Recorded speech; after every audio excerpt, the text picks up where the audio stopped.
Good morning, beloved. Good morning, good afternoon, good evening, whenever it is that you are watching the broadcast. Hello, hello, hello, hello. It's wonderful to be able to say hi. How is your morning? How is your afternoon? How is your evening? Mine is fantastic. Absolutely fantastic. I'm up at 5 a.m. enjoying myself already because it's me with me. So why wouldn't I be enjoying me? Because that's the way to do it. Like you with you all the time. If you're not with nobody else, you're with you. So it just would make sense that you're enjoying you. Hey, Letitia. Good morning, dear. Good morning.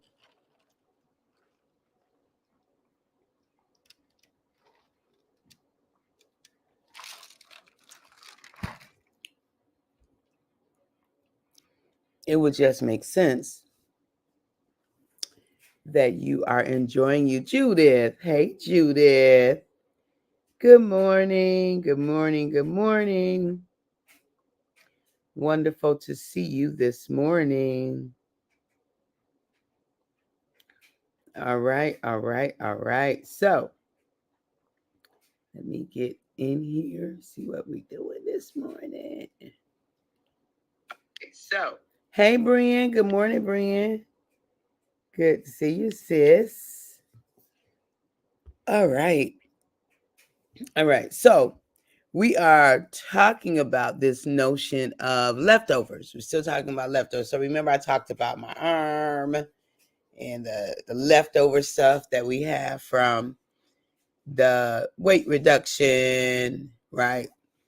And the idea came from a conversation I was having with someone 2 days ago, 2 or 3 days ago now, where they identified someone as someone who had lost a lot of weight, and you could tell it by the wings or whatever you want to call it, excess, right? You could tell it by the excess. And so I was like, oh, I have that. I have leftovers. I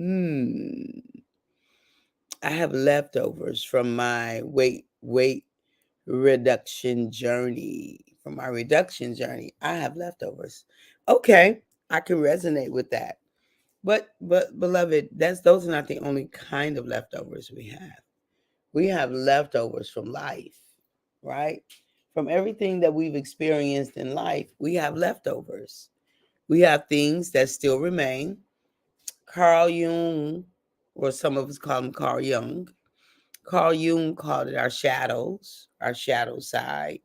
But we all have something that remains from our prior experiences. We all have it. Something that is still yet in remaining from our prior experiences. But this is the thing, living from a place of our leftovers, living from the influence of our leftovers, living from that experience is only one choice. It's only one choice. We get many choices in life as to what we're going to allow to be our prominent informant, right? Our prominent informant, like what's speaking most to you in your life?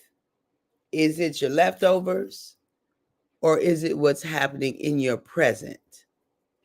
Is it your leftovers, or is it what's occurring right now? So we get to choose, beloved, what's going to be the prominent influence in our life, right? What will that be for you? We really do get to choose. And so since we get to choose, I don't want it to be my leftovers, right? I don't want it to be just the remnants of what was. I want it to be what I choose right now. I want it to be what I focus on right now. I choose for it to be what I give my attention to right now. And so my intention, because what my leftovers are shadows of what was, of the journey that I have taken, of the road that I've been down. Those are my leftovers, beloved. It's that journey. And so since I might not want what that brought me. Because I know I don't. I'm not the same person anymore. I choose not to be the same person. I choose to keep growing and expanding and increasing and becoming and loving on myself and all those kinds of things. I choose that. And since I'm choosing that, then I don't want the old stuff. I don't want the leftover of the old stuff to be my influence. So some of it is going to be there. Like there's nothing you could do about it. If you got a scar from falling, it'll still be there. But are you still going to be re-experiencing the fall over and over and over again? You don't have to. You can choose to, but you don't have to. Now you learn from the fall. You learn, okay, I do remember the fall. I do remember this. I do remember that this thing happened to me. But does it get to dictate my life today? Absolutely not. No. My mind is saying HELL, HE hockey sticks, right? Is that how we say? No. It does not get to influence our life today because that was yesterday. That was yesterday. And if we allow what was yesterday to influence today, then you're missing out on the potential, the possibility, the amazingness, the juiciness, the new meals. You're missing out on the new meals that you never even thought about creating. You never even thought about the possibility of such. Leftovers are the shadows of what was. Absolutely. And oftentimes we allow those shadows to drive us in our today. Like that's a place of significant sadness and relinquishing and a refusal to maximize the possibility, to maximize what's right in front of our face. So if we've got new meals that are available to be created, to be designed, to be desired after, and we are stuck with the, oh yeah, but I just like what I've already had. I just like what has always been. I just like that, right? I like what has been, what I've already always had. I like that. And so if we only are stuck with that, right, then we never get to experience the new. Look, beloved, we're going to always have something as a reminder, but don't let it imprison you. Don't let it imprison you. Learn from it. Learn from it. Like this as a reminder, this is going to always remind me of being 318 pounds. I'm always be reminded of that. But my reminder, I get to choose if that reminder imprisons me or if that reminder encourages me to keep moving forward. I'm going to keep moving forward. I'm gonna keep moving forward, but they here. They here.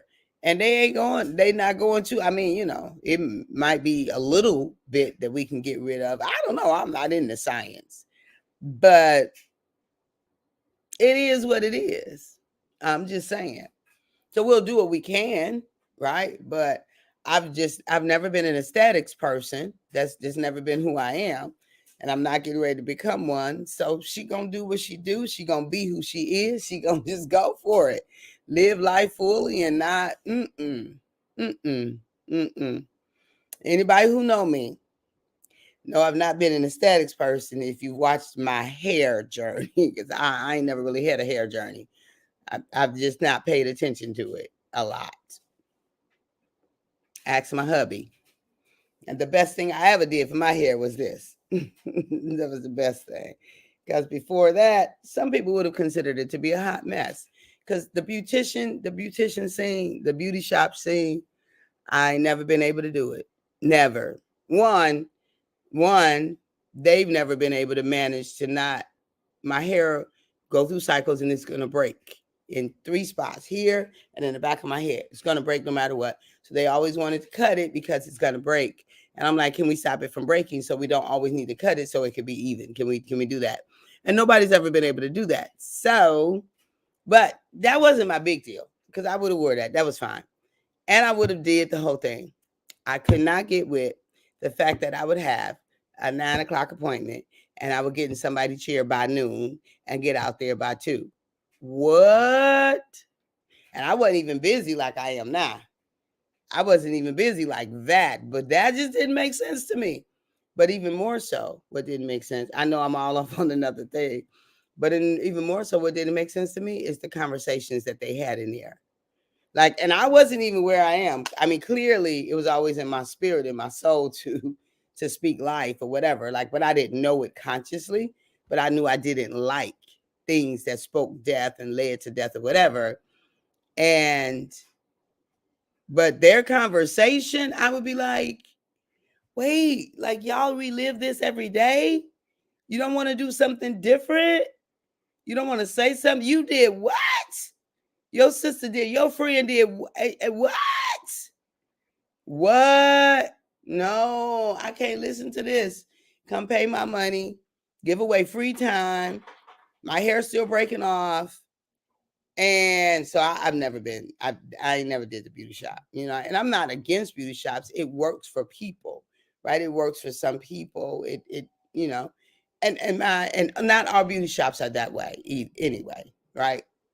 Not all beauty shops are that way. The ones that I was going to back then, that's what my experience was. So that just didn't work for me. Right. So good morning, Erica. Good morning. Good morning. Good morning. Good morning. That part. Yep. Good morning, Lena. Welcome.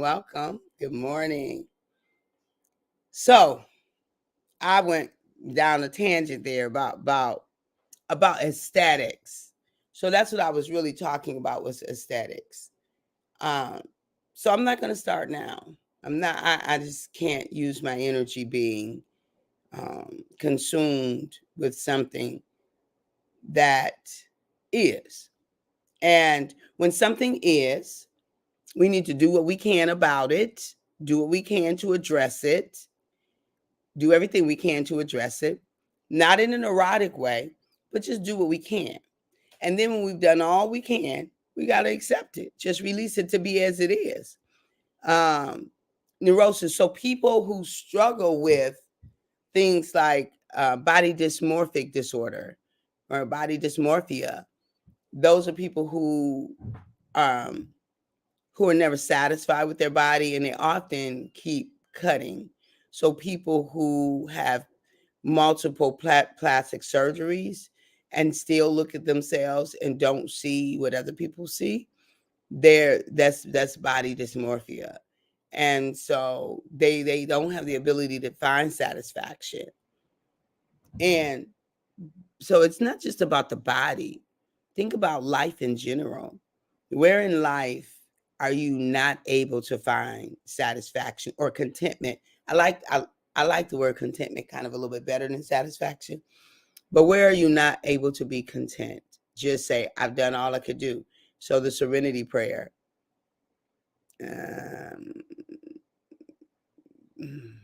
What is it? Accept the things that you cannot and know the difference. Change what you can, accept what you can't, and know the difference, right? Something like that.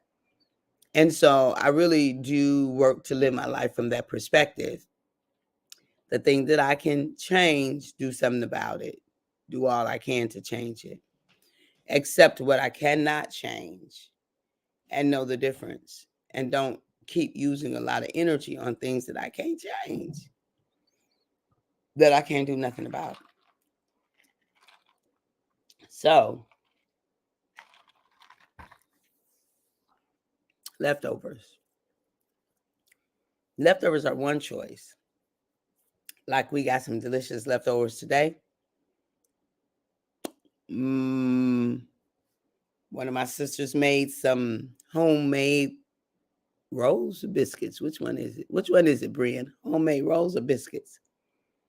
I don't know what they are, to tell you the truth. I think they're biscuits. And biscuits. I think they're biscuits. And gravy. And I'm about to eat some this morning. Oh no, I want eggs. Anyway, biscuits. Thanks, Bree. And those leftovers I want. So I'm going to intentionally eat those because I don't have access to those when I go home, and I don't need access to them when I go home. Good morning to you, cuz, and morning check. And my morning check in. Yes, yes, yes. Much love to you too, cousin. Thank you. God grant me the serenity to accept the things I cannot change. Thank you. The courage to change the things I can, and the wisdom to know the difference.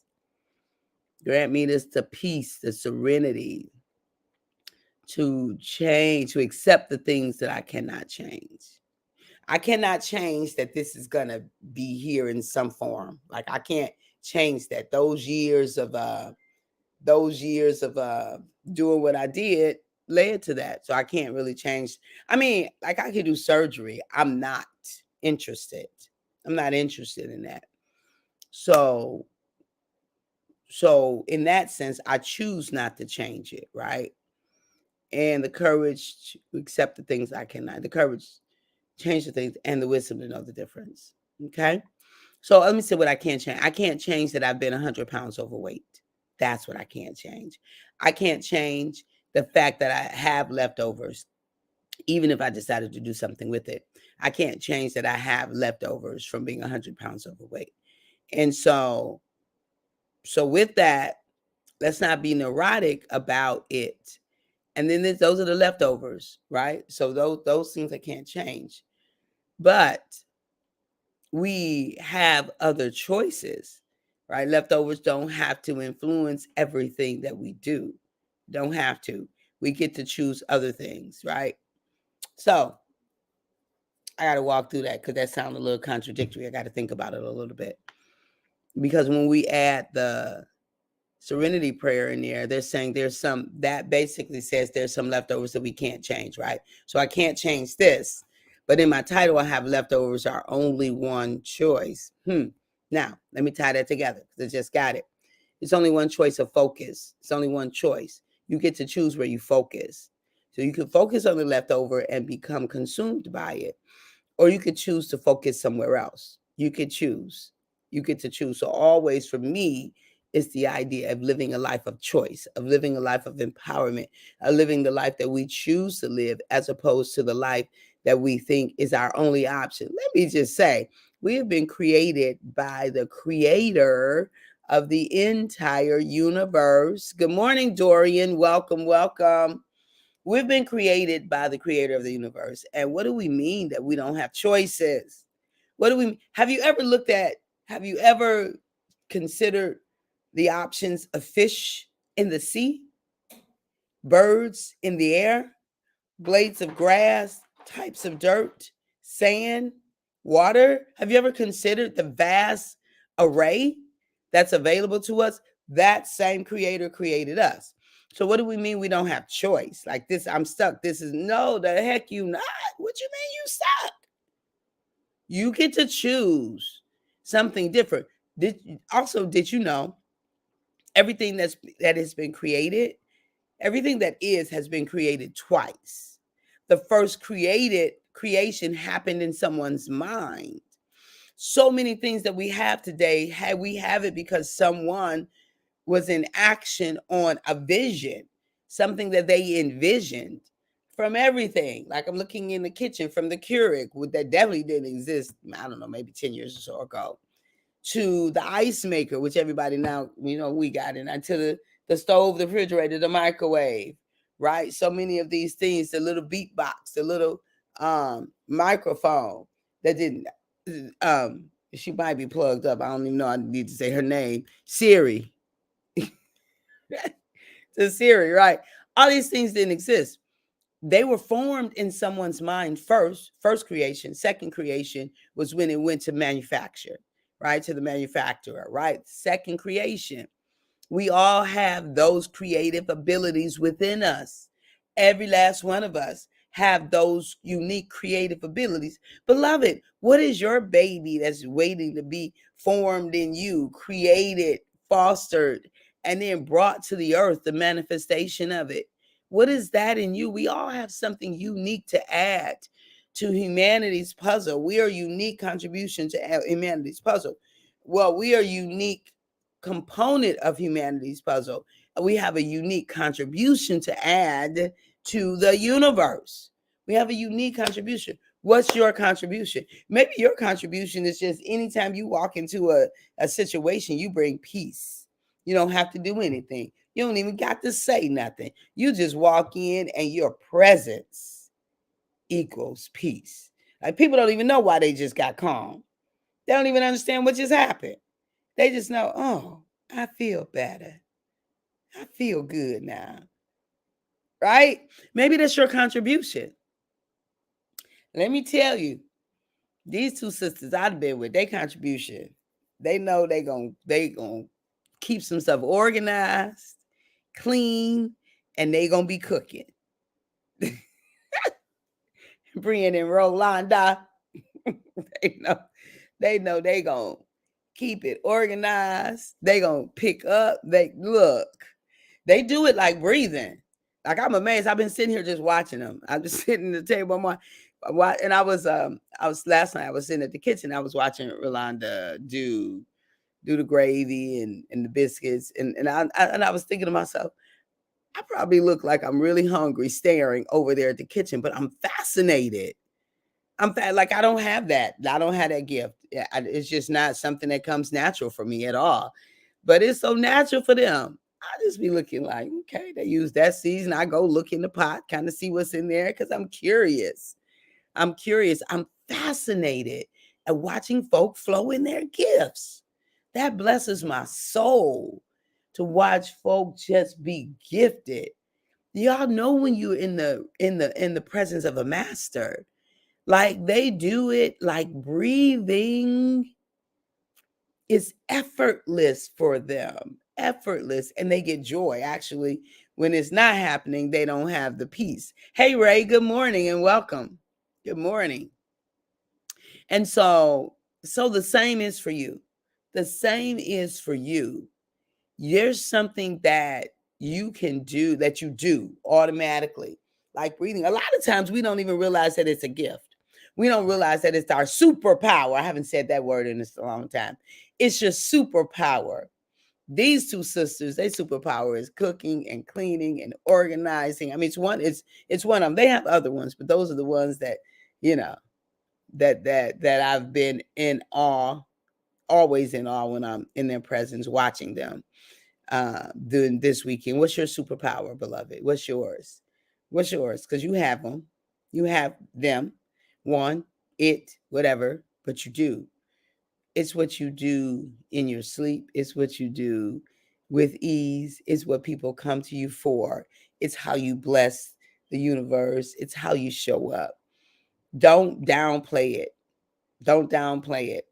Don't sell it cheap, right? Don't sell it cheap. It's how you bless the entire universe. So, my superpower is love. That's mine. That's mine. It's one of it. It show up in lots of ways. I love love. I love God. I love love. I love showing up in love. I love being loved. I love teaching love. I love um, growing in it. But you say, Erica, me too. I love watching people love what they do. David loved to cook and he cooks with love, and that makes you glad when you see people love to do things. Amen. Absolutely. Absolutely. Thank you, honey. Thank you. Thank you. So, thank you, beloved, for being on this morning. At the moment that Abba gave us our breath, me and you know what we did. We forfeited, we relinquished, we gave up the right to not be amazing. How are you amazing? How are you phenomenal? How are you an irreplaceable, unrepeatable, remarkable miracle with your own special brand of brilliance? How? How are you that? And show up with that, like fully show up with that in the world. And the world will thank you for it. I thank you for it. All right. I love you. And make sure you tune into the show Friday for the love of it. We'll be on and we will be re-airing the episode where I interviewed myself. I'm excited about that one. All right, I love y'all, and I will talk to you soon. Bye bye for now.